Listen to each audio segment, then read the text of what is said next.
Ce soir, nous parlons de se débarrasser du vieux manteau et nous revêtir du manteau de gloire. Quel beau thème.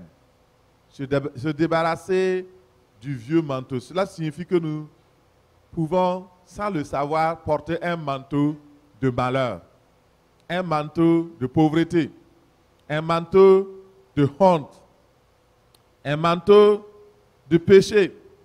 Et peut-être nous ne sommes même pas au courant. Et à cause de ce manteau qui nous a revêtus, nous n'arrivons pas à progresser. Beaucoup de personnes, même, ce sont les sorciers qui leur ont revêtu d'un manteau. Les gens de ton village peuvent avoir revêtu d'un manteau de malédiction sur ta vie. Et à cause de ce manteau, ta vie ne prospère pas. Tu ne peux pas apporter ce vieux manteau dans le royaume de Dieu, dans le nouveau programme de Dieu. Il faudrait que tu t'en débarrasses, que tu quittes cela, afin que Dieu puisse t'utiliser, que ta destinée puisse paraître, parce que sans cela, le Seigneur ne peut pas t'utiliser. Nous allons rapidement dans la parole de Dieu pour regarder, est-ce que cela corrobore avec la parole de Dieu. Dans 2 Rois 2, versets 12 à 15, nous voyons ici un exemple. Il est écrit, à cette vue, Élisée s'écria, mon père, toi qui étais comme les chars d'Israël. Je lis dans une nouvelle tradition. Puis il le perdit de vue. Saisissant alors ses vêtements, il les déchira en deux et ramassa le manteau qui était tombé des épaules d'Élie. Puis il revient sur ses pas et s'arrêta sur la rive du Jourdain. Il prit le manteau d'Élie, en frappa les eaux du fleuve et s'écria, où est l'Éternel, le Dieu d'Élie? Ainsi il frappa lui aussi l'eau du fleuve qui s'écarta de part et d'autre. Il traversait à pied sec, parole du Seigneur. Dans ce passage de l'écriture de 2 Rois 2, 12 à 14, nous voyons qu'il y a quelque chose qui s'est passé. Élisée qui suivait Élie et à qui d'ailleurs Élie avait mis un manteau sur lui et il lui a dit, souviens-toi de ce que je t'ai fait. Élisée avait su en cet instant même qu'il avait été appelé à être prophète en lieu et place de Élie. Mais après, Élie avait repris son manteau, c'était naturel.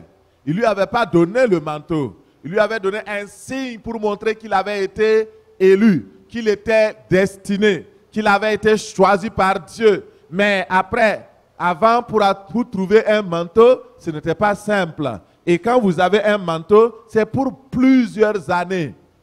Et généralement, on reconnaît une personne par son manteau. Et c'était un statut, une catégorisation de statut. Lorsque vous portez un manteau, on pouvait reconnaître si vous êtes un pêcheur. Un pêcheur, c'est quelqu'un qui attrape les poissons. Donc, si vous êtes un fermier, une personne qui travaille à la ferme, si vous êtes un éleveur, etc. Et votre statut montrait, votre manteau montrait qui vous étiez. Et si vous êtes de la royauté, si vous êtes prince, vous avez un manteau différent. Et l'activité de la personne, ses fonctions étaient déterminées par le manteau que la personne porte. Et dans ce passage, nous voyons l'enlèvement du prophète Élie. Et lorsque Élie est monté dans la gloire, Élisée a ramassé les habits que Élie avait laissé tomber. Il a ramassé le manteau d'Élie. Et arrivé maintenant au Jourdain, il se débarrasse de son propre manteau. Et il utilise le manteau d'Élie pour opérer un miracle, pour ouvrir le Jourdain. Vous allez me dire, pourquoi Élisée n'a pas utilisé son propre manteau? Parce que son manteau était un vieux manteau. Il portait ce manteau et ce manteau lui procurait aussi une certaine puissance. Il était fermier, il faisait l'agriculture, il réussissait. Mais c'était le manteau de l'agriculteur. Il ne peut pas utiliser ça dans le monde spirituel. Il y a un manteau pour chaque activité, mon frère, ma soeur. Tu ne peux pas utiliser le manteau de pasteur pour opérer au niveau de la prophétie. Tu ne peux pas utiliser le manteau du prophète pour opérer au niveau de l'évangéliste. Tu ne peux pas utiliser le manteau de l'évangéliste pour opérer au niveau du pasteur. Chacun a son manteau. Tu ne peux pas utiliser. Il y a certains qui ont des manteaux qui leur permettent de réussir dans l'entreprise. Tu ne peux pas utiliser cela pour l'œuvre de Dieu. Il y a chaque manteau. Et ici, nous savons que Élisée avait ce manteau. Il était un agriculteur prospère. Il était un éleveur prospère. Et avec ce manteau, c'était bon. Mais Dieu voulait qu'il aille dans une nouvelle dimension. Qu'il entre dans le service spirituel à temps plein. Qu'il abandonne tout ce qu'il faisait avant. Dans lesquels il réussissait aussi. Pour faire autre chose. Il y a un changement qui devait s'opérer. Et Élisée devait s'adapter à ce nouveau changement. C'est pourquoi, par la foi, il a dit, je vais enlever mon nouveau statut. Il s'est dit par la foi, je change de statut. Je me débarrasse de mon vieux manteau, de mon manteau d'éleveur, d'agriculteur, et je revêts le manteau de prophète. Et le vieux manteau de laboureur, le vieux manteau d'éleveur, il s'est débarrassé. Il a déchiré. Écoutez très bien mon frère, ma soeur, toi qui m'écoutes aujourd'hui. Le prophète pouvait dire, ah, c'est quand même un manteau qu'on peut toujours porter. Je vais garder ce manteau au cas où, si le manteau d'Élie ne fonctionne pas, je vais continuer de prendre mon manteau. Ce n'est pas comme ça que Dieu veut. Il pouvait dire, je vais amener le vieux manteau pour donner à un autre agriculteur. Non, il ne l'a pas fait. Aujourd'hui, nous sommes devenus trop sentimentalistes. On veut aider Dieu. Et Dieu ne veut pas que nous l'aidions. C'est lui qui doit nous aider. Mon frère, ma soeur, si tu as un vieux manteau, ne garde pas ça. Ne débarrasse-toi de tous tes vieux manteaux. Les manteaux qui te gênent, les choses qui te gênent, dont ton cœur n'est pas fier. Tu sais que tu ne peux pas opérer avec ce manteau. Jette-le. Demande à Dieu un nouveau manteau. Il te donnera ce manteau-là au nom de Jésus. Élisée pouvait se dire, oh, je vais garder ce manteau. Peut-être je vais le vendre. Il ne l'a pas vendu. Mon frère et ma soeur, il y a des choses que vous devez saisir. Et je voudrais dire à quelqu'un, à bon entendeur, salut. Tu ne peux pas... Il pouvait aussi dire, je vais garder les deux manteaux. Est-ce que ça fonctionnerait? Non. Au niveau de l'Esprit de Dieu, au niveau du travail spirituel, vous ne pouvez pas cumuler les deux manteaux. Ça ne marchera pas. Essayez de porter deux manteaux d'hiver et sortir même en hiver. D'abord, ça ne pourra même pas se bien porter. Je ne sais pas comment vous allez vous débrouiller. Mais si vous le portez, vous aurez trop chaud. Vous serez inconfortable. Alors, un seul manteau vous suffit. Alléluia. Débarrassez-vous des choses anciennes de votre vie. Débarrassez-vous et revêtez les nouvelles choses que le Seigneur est en train d'apporter. Les nouveaux manteaux qu'il a conçus pour toi. Il a un nouveau manteau pour toi. Et pour recevoir le nouveau manteau de Dieu, nous devons nous débarrasser du vieux manteau. C'est-à-dire quoi? Premièrement, c'est notre zone de confort. Pour qu'il y ait un changement, il faut une déstabilisation. Et généralement, ce qui empêche les gens de changer, c'est parce qu'ils sont déjà assis confortablement sur leur fauteuil. Ils sont déjà assis confortablement dans leur religion. Ils sont déjà assis dans leurs finances, dans leur manière de faire, dans leurs pensées. Ils sont déjà confortables. Le Seigneur dit le confort personnel. Tu dois laisser ça. Vous voyez, l'appel de Élisée, le prophète est venu et il lui a dit bonjour. Et il a jeté son manteau sur lui. Et il a compris. Il s'est levé. Il dit, laisse-moi, je vais aller saluer mes parents avant de venir. Le prophète dit, vas-y, mais pense à ce que je t'ai fait. Et quand il est parti saluer ses parents, il est revenu suivre le prophète. La vie chrétienne authentique, la vie chrétienne vraie, c'est une vie d'aventure. C'est une vie de foi. Et quand il suivait le prophète, il pouvait se poser la question, mais comment je vais manger? Où nous allons dormir? Comment nous allons faire?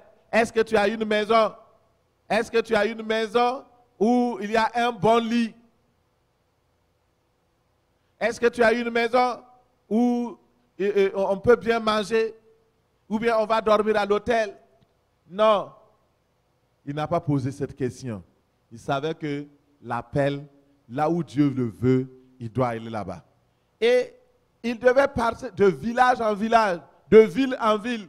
Il poursuivait une marche, un cheminement spirituel. Et il devait vivre par la foi. Mon frère, ma soeur, c'est cela, la vie chrétienne. Le manteau qu'Élisée allait recevoir de nouveau, c'est pour accomplir justement sa destinée. Mon frère, sans le manteau divin, tu ne peux pas accomplir ta destinée. Sans l'onction du Saint-Esprit, oublie ta destinée. Vous ne pouvez pas porter le nouveau manteau tant que vous ne vous êtes pas débarrassé du vieux manteau. Le deuxième point sur lequel je vais pérer, la première chose qui vous empêche de porter le nouveau manteau, ce dont il faut se débarrasser, c'est premièrement votre zone de confort personnel, mais aussi la peur de l'inconnu. Nous devons nous débarrasser de cela. Nous avons chanté tantôt, je ne suis plus esclave de la peur. Quand j'ai commencé à prêcher le nouveau programme du Seigneur, le nouveau programme que Dieu a pour la terre, la réaction de la plupart, où veut-il nous amener encore? Ah, il faut faire attention. Le pasteur Matthieu aussi peut se tromper. Ah, si on ne fait pas attention, on risque de tomber dans le même trou que lui. Alors, faisons attention. Ah, ne nous confions pas seulement comme ça. Mon frère, ma soeur, ce qui est sûr, tu as une décision à prendre. Soit de porter le nouveau manteau, ou bien alors tu ne pourras pas continuer, tu ne pourras pas nous suivre parce que le pas sera accéléré bientôt. Alléluia. On va accélérer le pas. Et ceux qui ont le gros manteau du passé, qui est lourd et qui les empêche de courir, qui les empêche de marcher, ils ne pourront plus suivre le plan.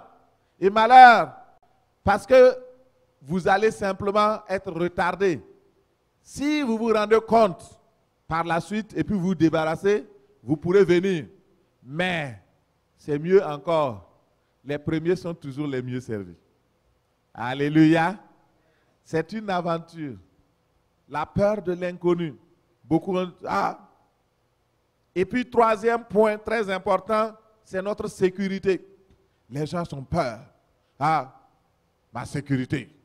Est-ce que il ne faut pas que je perde mon salut? Il ne faut pas que je perde telle affaire. Il ne faut pas que Mais mon frère, ma soeur, si la parole de Dieu qui est là pour confirmer les messages que nous prêchons, les prophéties qu'on prêche, si tu ne crois pas ça, qu'est-ce que je peux faire pour toi? Rien. Je suis désolé. Au moins, si tu ne me crois pas, crois la parole. Crois la parole. Et puis, ce n'est pas de mauvaises choses que je t'annonce, c'est de bonnes choses. Qu'est-ce qui te coûte d'essayer? Si tu essaies maintenant et puis ça ne marche pas, dis-moi que je suis un menteur. Et puis c'est tout. Dis à Dieu qu'il est menteur. Mais si tu essaies et si tu crois, si tu appliques, malgré l'inconfort, si tu quittes ta zone de confort personnel et si tu te lances dans l'inconnu, si tu abandonnes ta sécurité, Dieu sera ta sécurité. Il va conforter ta nouvelle zone au nom de Jésus. Et l'inconnu sera maintenant connu parce que tu vas traverser des situations qui vont t'affermir. Tu vas faire de l'expérience et cette expérience va t'affermir sur ton chemin et tu réussiras certainement au nom de Jésus.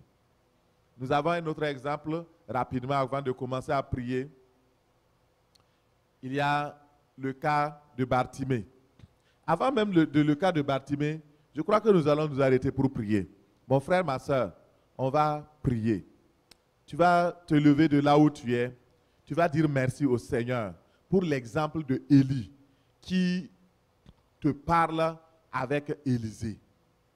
Il n'y a pas de Élisée sans Élie. Vous savez, Élisée a accompli plus de miracles que Élie. Mais il a fallu que Élisée quitte sa zone de confort. Tu vas dire au Seigneur, ce soir, comme Élisée, j'accepte de quitter ma zone de confort.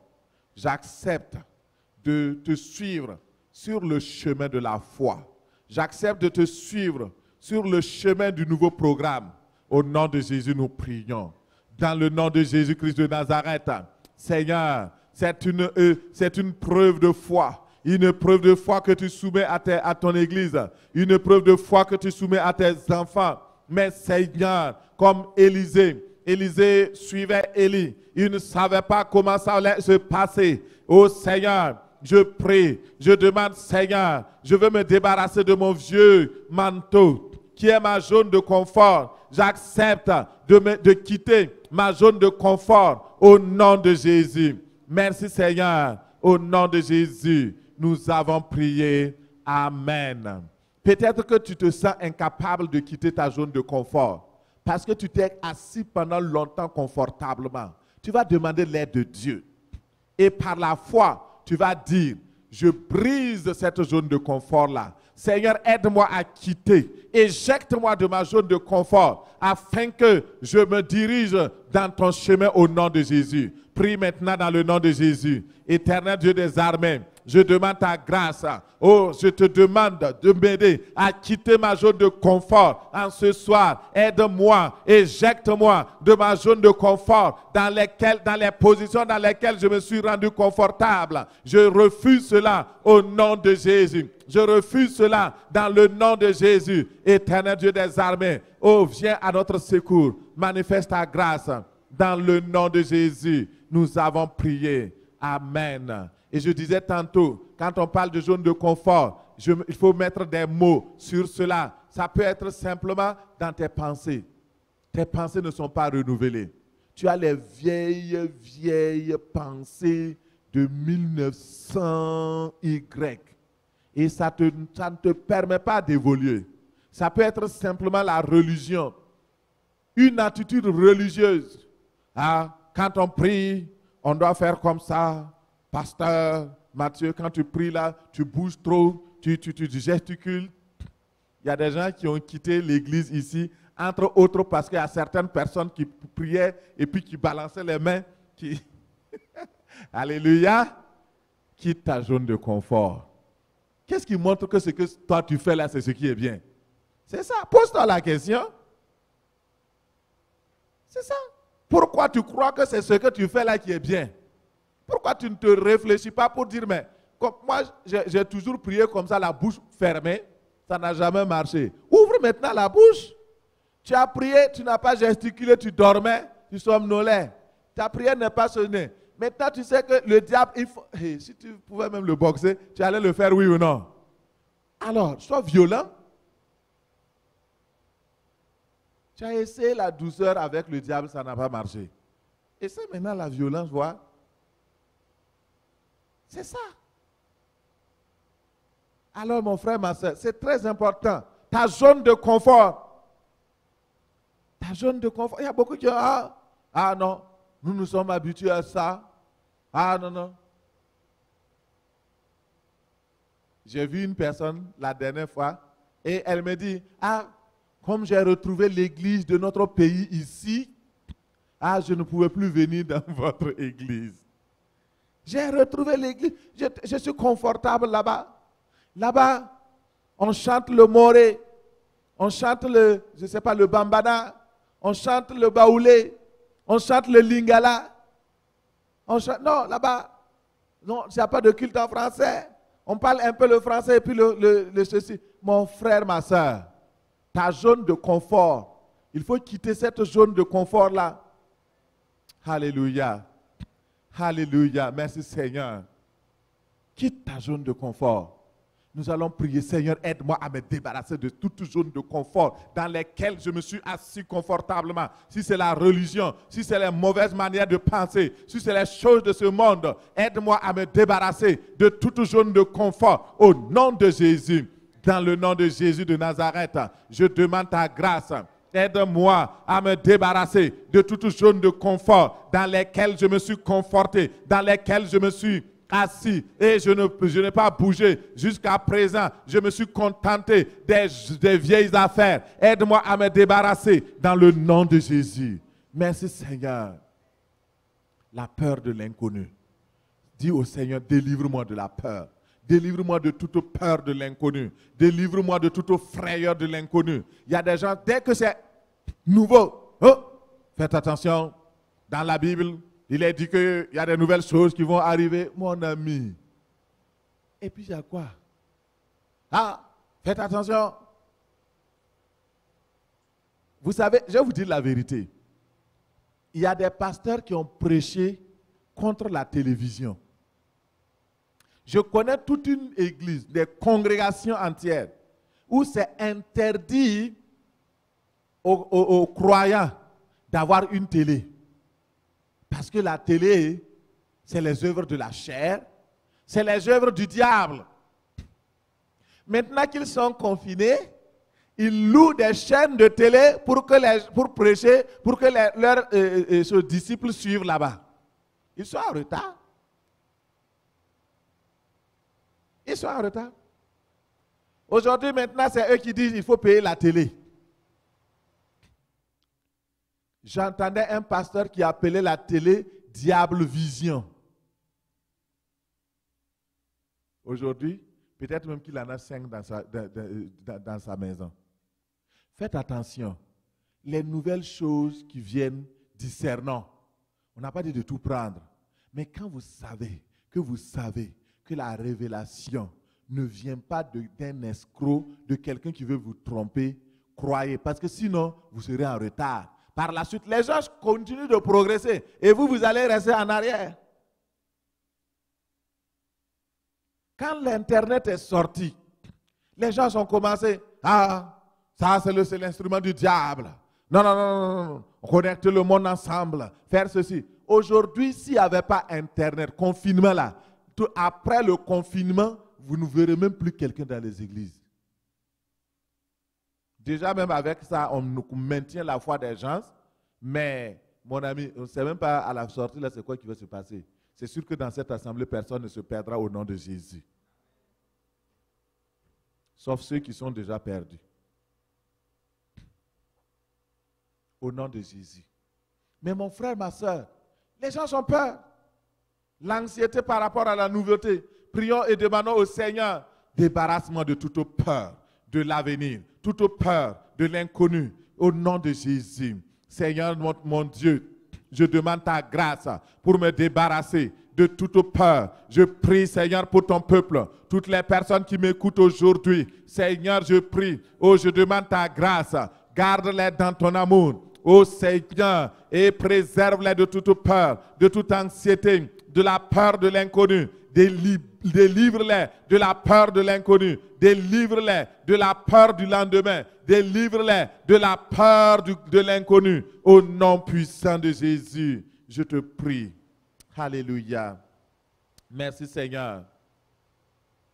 Et le dernier point, c'est le fait que les gens ne veulent pas abandonner leur sécurité. Ils sont sécures dans ce qu'ils connaissent. Ils sont sécures dans ce qu'ils font.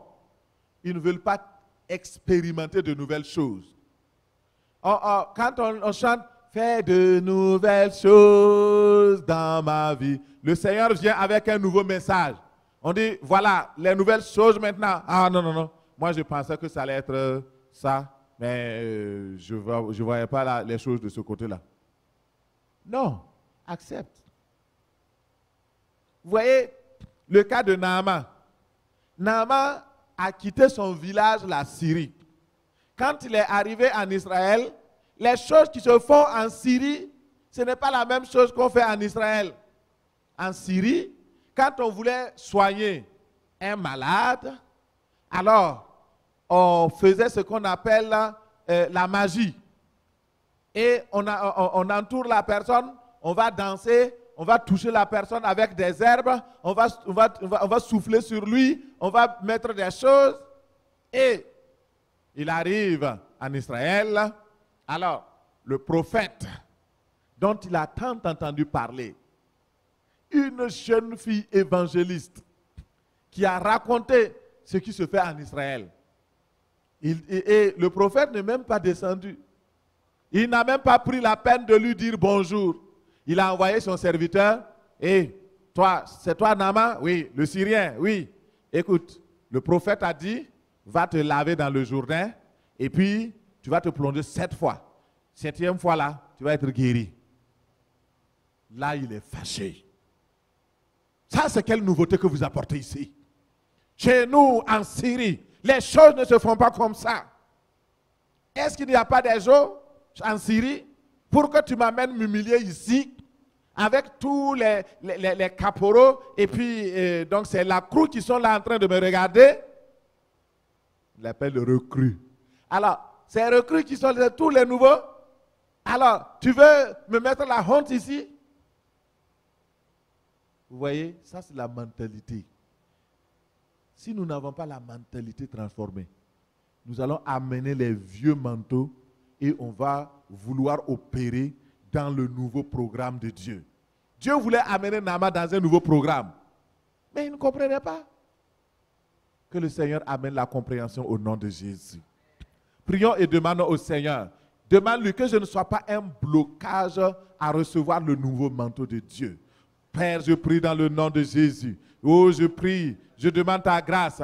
Je ne veux pas être un blocage à recevoir le nouveau manteau de Dieu. Je refuse cela au nom de Jésus. Je refuse cela au nom de Jésus. Je veux, Seigneur, abandonner toute forme de sécurité dans laquelle je me suis confié et me revêtir, Seigneur, m'engager, oh Seigneur, avec toi, dans le nom de Jésus. Je te bénis, mon Père. Je te loue, mon Roi. Sois loué, sois béni, dans le nom de Jésus.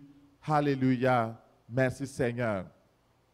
Tu vas proclamer qu'aujourd'hui, désormais, tu t'es débarrassé de ton vieux manteau et tu prends maintenant le nouveau manteau que Dieu a promis pour toi au nom de Jésus. Dans le nom de Jésus, je proclame que je me suis débarrassé de mon vieux manteau. Je me suis débarrassé de mes vieilles affaires, de mes vieux tuniques.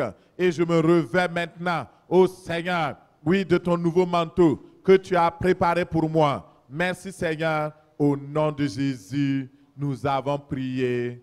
Amen.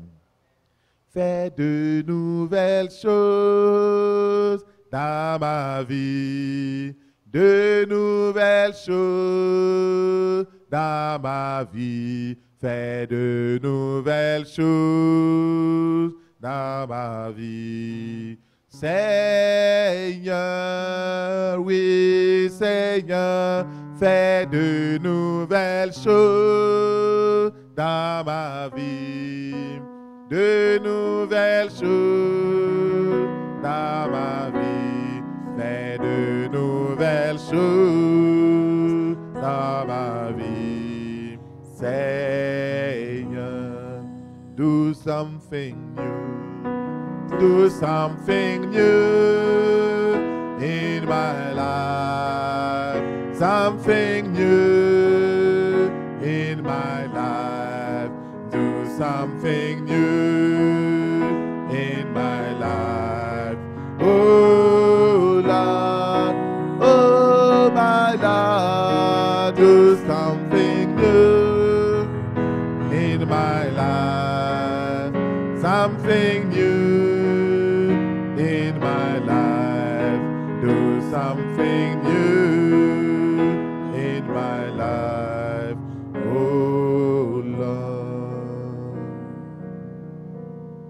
Alléluia. Merci Seigneur de faire quelque chose de nouveau dans la vie de ton peuple. Fais quelque chose de nouveau dans la vie de tes filles et de tes fils. Ô Seigneur, nous t'en supplions. Glorifie ton nom, Seigneur, au nom de Jésus. Merci Seigneur. Alléluia. Amen. Nous savons que le vieux manteau que Élisée avait n'avait pas le pouvoir d'ouvrir le Jourdain. Mais le nouveau manteau a un pouvoir excellent, un pouvoir merveilleux, un pouvoir glorieux. C'est pourquoi nous devons soupirer après le nouveau manteau, au nom de Jésus. Et dans le livre, dans la parole de Dieu, nous voyons déjà, et dans le livre de Joël, le Seigneur qui a promis que dans les derniers temps, il va déverser son esprit sur toute chair. Un nouveau manteau vient sur la terre. Alors, nous sommes de ceux qui se préparent pour recevoir le nouveau manteau. J'ai hâte. Alléluia. Et ce soir déjà, nous recevons au nom de Jésus. Notre cœur se prépare. Et nous sommes remplis de joie. Regardons un autre manteau, un autre type de manteau qui pourrait nous revêtir et nous empêcher d'hériter la gloire de Dieu. On parle de l'aveugle Bartimée dont vous connaissez bien l'histoire. Bon, pour ceux qui ne sont pas habitués, je vais vous donner la référence pour que vous puissiez lire. Comme nous n'avons pas le temps, nous n'allons pas nous attarder dessus. Dans Marc 10, versets 46 à 50. Marc 10, 46 à 50. Et je vais juste commenter l'histoire et vous donner ce qui s'est passé. En réalité, nous avons ici un aveugle qui s'appelle Bartimée. Et à l'époque, les aveugles avaient un type de manteau qui les distinguait des autres. Parce que eux autres étaient des mendiants, il fallait qu'on les distingue. Et Bartimée était sur la voie de passage de Jésus. Jésus allait à Jéricho. Et quand il passait, Bartimée a entendu parler de Jésus. Et la foule qui criait, et tout le monde qui était là, Bartimée s'est dit, voici l'occasion en or pour rentrer dans le nouveau programme de Dieu, dans la volonté parfaite de Dieu par rapport à ma santé. Il était un croyant. Il croyait que Dieu était capable de le délivrer. Et il a entendu parler des miracles de Jésus. Et cet homme s'est levé. Il a dit, il a commencé à crier, Jésus, fils de David, aie pitié de moi. Et quand il s'est levé, il s'est débarrassé de son manteau. Je ne savais pas comment il était maintenant. Il avait la foi à un nouveau changement dans sa vie. Il a pris son manteau, il l'a jeté et il s'est précipité. Il allait vers Jésus. Et les gens qui l'avaient vu venir vers Jésus, ils ont dit, mais voilà quelqu'un qui est nu. Ça doit être un fou. Pourquoi? Et il crie, Jésus, fils de David. On dit, non, non, non, ce n'est pas vous autres là qu'il a besoin. Mais il criait encore plus fort. La Bible dit que plus on le repoussait, plus il criait plus fort. Parce que cet homme était fatigué de son vieux manteau de mendicité, de pauvreté. Ce vieux manteau où il était cloîtré dans la honte et l'opprobre. Il vivait parce que d'autres pouvaient lui donner à manger. Il disait non, je ne veux plus de ce pain-là. Je veux moi-même travailler. Je veux vivre autonome. Je veux entrer dans la gloire. Je veux aussi être comme les autres. Alors, frères et sœurs, Bartimée a couru vers Jésus. Il s'est débarrassé de son manteau de honte. Imaginez, je ne sais pas à l'époque comment les gens voyaient les aveugles et les mendiants. Mais aujourd'hui, quand vous voyez un mendiant, souvent on les méprise. On dit, on les qualifie de tout. Pourtant, vous ne savez pas ce que ces gens vivent. Frères et sœurs, il fallait qu'il se débarrasse de son vieux manteau. Et en se débarrassant du vieux manteau, Il est plus léger pour aller recevoir la bénédiction du Seigneur. Il savait qu'il y a un autre manteau qui était mieux que le manteau qu'il allait recevoir. Un manteau spirituel invisible. La guérison de ses yeux. Il voulait s'accaparer de cela. Et le Seigneur était prêt parce que son cœur brûlait. Son cœur soupirait après la délivrance. Est-ce que ce soir, ton cœur soupire après la délivrance? Est-ce que tu veux enlever ton vieux manteau de l'incrédulité? Le vieux manteau qui t'empêche de recevoir de Dieu? Bartimée n'a pas eu peur. Il s'est dévêtu publiquement. Il y avait beaucoup de monde. Torse nu, il avançait. Je veux recevoir le nouveau manteau. Alléluia. L'aveugle a jeté son manteau. Il n'a pas dit qu'il a plié pour le poser par terre. Il n'a pas dit qu'il a remis ça à une autre personne. On n'a pas dit qu'il a dit, ok, bon, mais quand tu poses ton manteau, il y a beaucoup de monde, les gens vont piétiner tout, ils s'en fichent.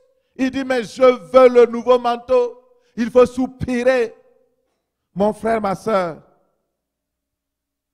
vous savez, il faut nous dépouiller. Abandonnons tout ce qui est derrière nous. Laissons tout ce qui est passé.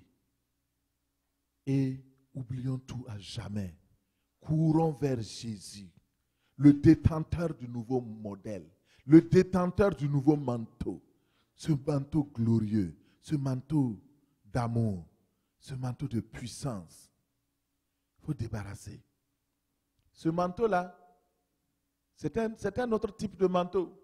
C'est le rejet. Il était rejeté. L'amertume. Peut-être que tu es dans l'amertume, la crainte des hommes, la culpabilité, la propre justice, la religion, l'orgueil. Ça peut être l'occultisme ou l'incrédulité. Mon frère, ma soeur, la pauvreté, c'est un manteau qui te maintient. Alors, enlève ce manteau-là. Dans Romains 13, verset 1, il dit, il nous a dépouillés. Il nous dit, dépouillez-vous plutôt des œuvres des ténèbres. Il dit, dépouillez-vous.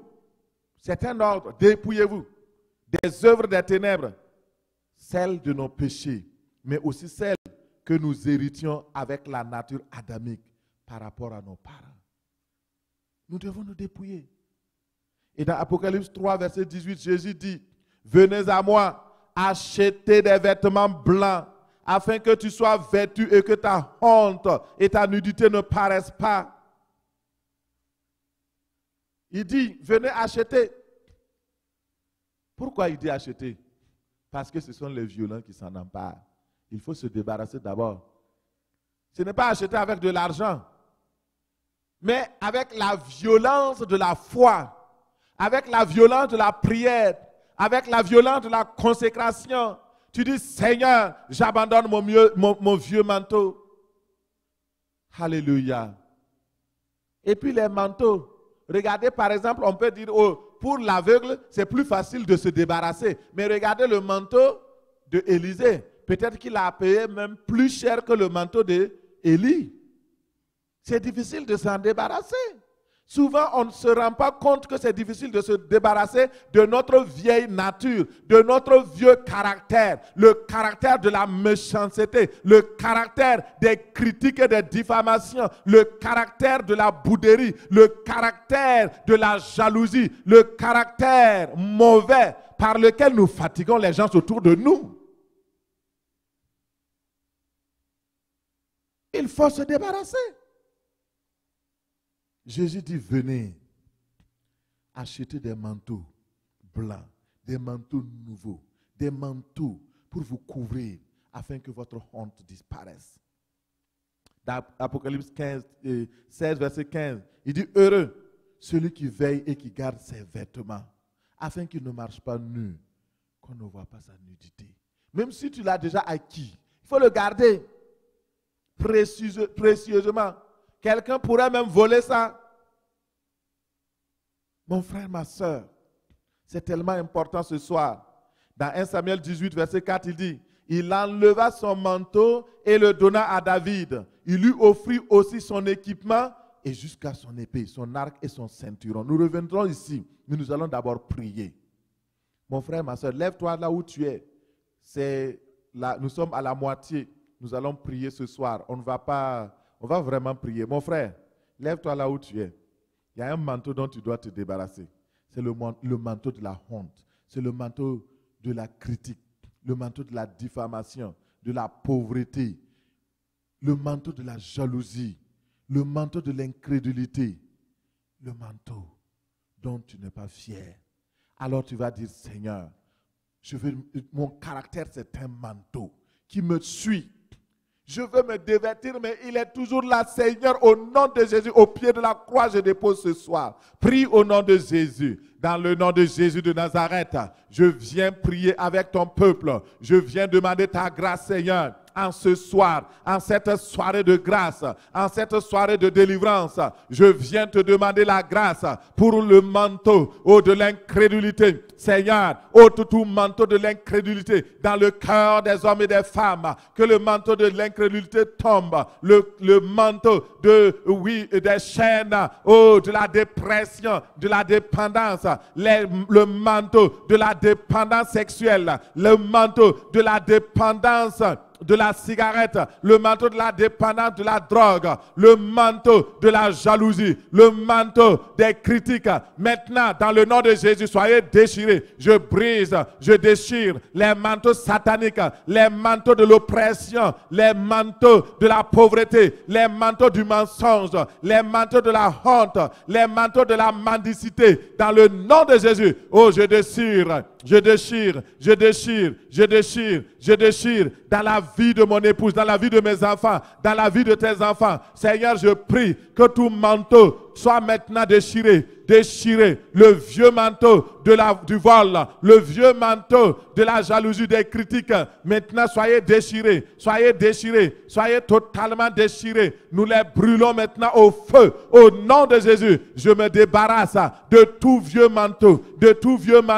qui m'empêche de progresser. Dans le nom de Jésus, le manteau, de tout ce qui ne glorifie pas ton nom, tout manteau de péché, le manteau de la malédiction. Maintenant, je les dépose au pied de la croix. Je les dépose au nom de Jésus. Je les abandonne dans le nom de Jésus. Tout manteau, de manque de croissance, tout manteau de nanisme spirituel. Maintenant, disparaissez. Maintenant, nous vous déposons dans le nom de Jésus. Manteau de manque de croissance. Maintenant, nous déposons cela au nom de Jésus. Merci Seigneur. Dans le nom de Jésus, nous t'avons prié.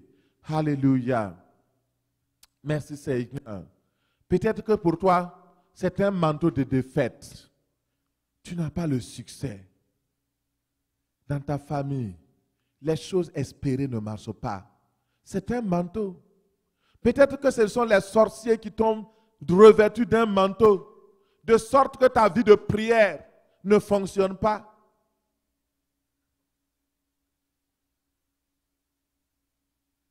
Quel est le manteau qui est sur toi? Est-ce le manteau de Dieu ou le manteau de Satan? Si tu n'as pas le manteau de Dieu, tu as un autre manteau.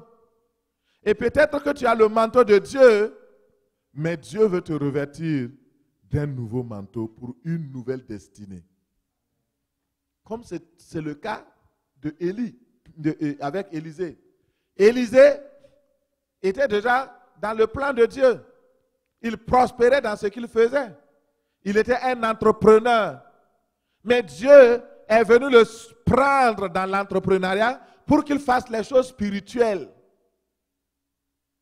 Bartimée, quant à lui, il était dans un manteau d'échec, dans un manteau de pauvreté, de mendicité, de rejet et d'abandon. Et Dieu est venu, comme il l'a fait, il voulait le soutirer de la poussière. Il relève l'indigent. De la poussière, il relève le pauvre pour le faire s'asseoir avec les grands. Vous croyez que les grands, ils s'asseyent avec des manteaux sales? Non, ce sont des manteaux glorieux, des manteaux excellents, des manteaux de byssus et de pourpre, des manteaux dont on est fier. Quel est le manteau que tu portes? Ce soir, tu vas prier, on va prier sincèrement. Tu vas dire, Seigneur, montre-moi le type même de manteau dont je suis revêtu là. Je vais pouvoir me fâcher pour me débarrasser de ça. Au nom de Jésus, prions. Seigneur, donne le discernement à ton peuple. Parce que beaucoup ne savent pas. Quand on parle de manteau, c'est encore théorique. Ils ne conçoivent pas les choses. Ils ne comprennent pas ce qui se passe. Ils croient que c'est juste des choses pour les faire prier. Non, ce n'est pas ça. C'est la réalité éternelle des armées. Ouvre leurs yeux. Ouvre leurs yeux. Ouvre leurs yeux. Ouvre leurs yeux. Dans le nom de Jésus. Au nom de Jésus. Mon frère, ma soeur, ce soir, c'est une soirée de délivrance. Tu es là, je vais prier pour toi. Tu peux lever ta main dans ta maison, mais prie sincèrement et crois sincèrement. Et quand je vais finir de prier, tu dis un grand Amen. Si tu vois que tu avances d'1 mètre et tu recules de 2 mètres dans ta vie de prière, dans ton service, dans ta maison, ça veut dire qu'il y a un manteau satanique qui est sur ta vie. Ça s'appelle le manteau de la rétrogradation. Si dans ta vie, les choses ne marchent pas et dans tes rêves, tu vois qu'il y a des gens qui te poursuivent et qui t'habillent d'un habit, alors, il faudrait crier ce soir. Parce que l'ennemi t'a revêtu d'un manteau.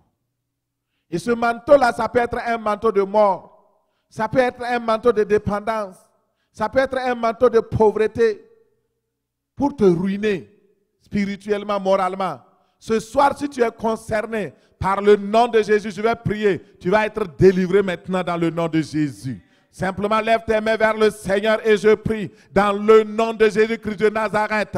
Je viens maintenant contre tout esprit satanique qui a posé un manteau maléfique, un manteau de malédiction sur la vie de mon frère ou de ma soeur. Partout où tu es, tu avances aujourd'hui, tu recules demain, tu avances. Ta vie, c'est comme des montagnes russes. Dans le nom de Jésus. Oh, Reshimara Sandaraba Kondorobo Shekeria Bahanda. Prelidus Kiribu Hondirima Yara Kanda Kabori Shemba.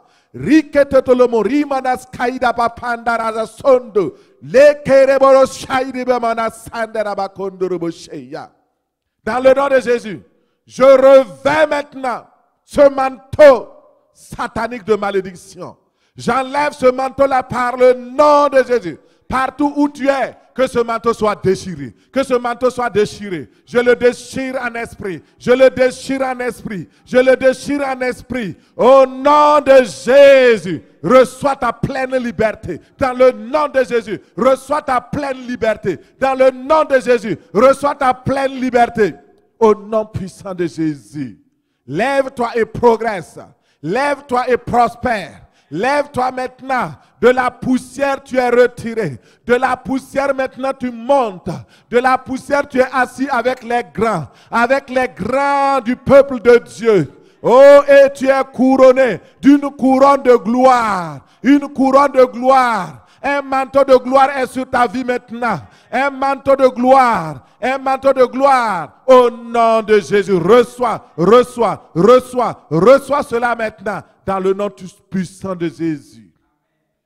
Seigneur, je te remercie. Qui est comme toi, Seigneur? Nul n'est comme toi. À toi seul la gloire.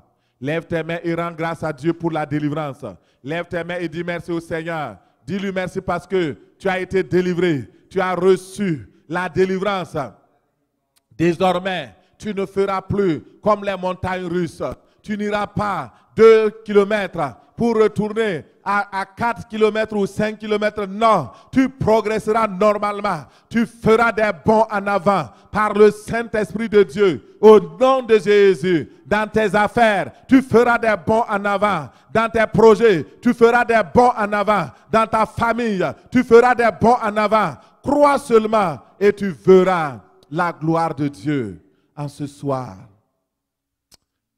Merci Seigneur.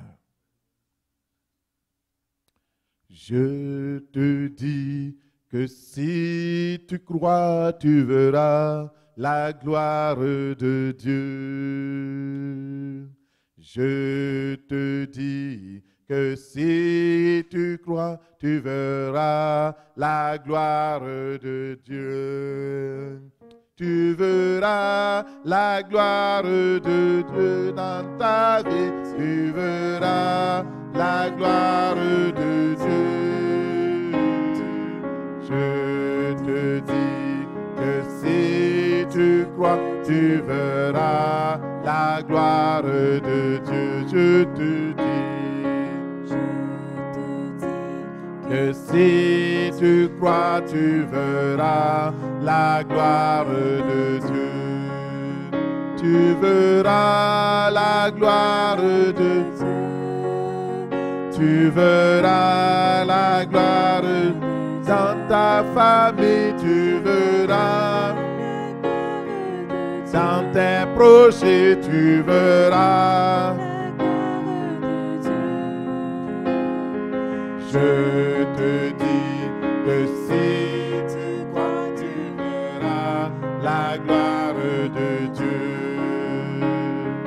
Je te dis que si tu crois, tu verras la gloire de Dieu. Si tu as une Bible, ouvre-la avec moi dans le livre de 1 Samuel 18.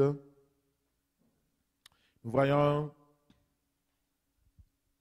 une histoire qui est racontée ici, qui nous intéresse beaucoup à cause de la grâce que Dieu veut nous accorder et qu'il veut aussi nous révéler en ce soir. Et dans ce passage, il est écrit, il enleva le chapitre 18, verset 4. On va lire même à partir du verset 1. David avait achevé de parler à Saül, et dès lors, l'âme de Jonathan fut attachée à l'âme de David, et Jonathan l'aima comme son âme. Ce jour même, Saül retint David et ne le laissa pas retourner dans la maison de son père. Jonathan fit alliance avec David parce qu'il l'aimait comme son âme. Il ôta le manteau qu'il portait pour le donner à David et lui donna ses vêtements, même son épée, son arc et sa ceinture. David allait et réussissait partout où l'envoyait Saül. Il fut mis par Saül à la tête des gens de guerre et il plaisait à tout le peuple, même aux serviteurs de Saül. Parole du Seigneur. Alléluia. Nous regardons ici, la parole de Dieu nous montre un modèle. Un modèle dont vous allez comprendre rapidement le fonctionnement. Saül était roi et Jonathan était le prince héritier.